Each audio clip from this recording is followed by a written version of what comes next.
રાજકોટમાં થયેલા ગંભીર બસ અકસ્માત બાદ સુરત પોલીસ તંત્ર સફાળું જાગ્યું છે। આજે સવારથી જ સુરત શહેરમાં મુસાફરોને લઈને ફરતી તમામ બસોના ડ્રાઈવરોનું બ્રેથ એનાલાઇઝર દ્વારા આલ્કોહોલ ચેકિંગ કરવામાં આવ્યું હતું। આ ઉપરાંત ડ્રાઈવરોના ડ્રાઇવિંગ લાયસન્સની પણ ચકાસણી કરવામાં આવી હતી।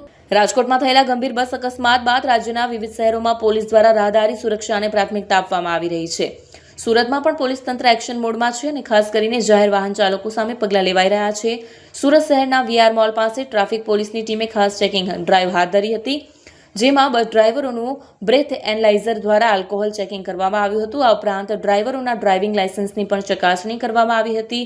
ટ્રાફિક પોલીસ અનુસાર રાજકોટની દુર્ઘટનાને ધ્યાનમાં રાખીને સુરત શહેરમાં તમામ મુખ્ય સ્થળોએ ટર્મિનલ, શોપિંગ મોલ અને શાળાઓ પાસે વાહન ચાલકોનું તબીબી અને દસ્તાવેજી ચેકિંગ શરૂ કરવામાં આવ્યું છે। આ અભિયાનનો મુખ્ય ઉદ્દેશ્ય છે કે મુસાફરોની સલામતી સુનિશ્ચિત કરવામાં આવે અને ગંભીર અકસ્માતો અટકાવવામાં આવે। હું SF Goswami, police sub inspector, Surat શહેર ટ્રાફિક બ્રાન્ચ રિજિયન 3।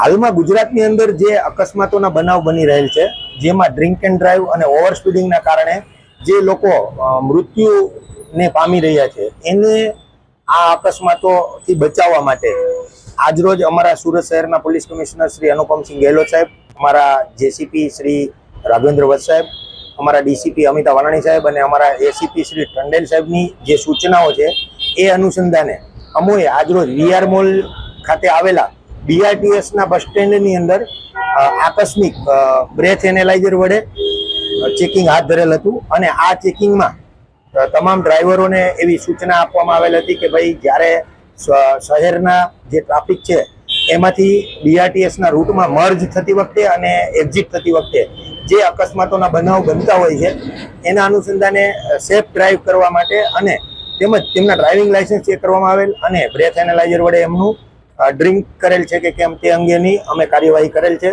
અને આ કાર્યવાહી દરમિયાન કોઈ પણ ડ્રાઈવર ડ્રિંક કરેલો મળી આવેલ નથી।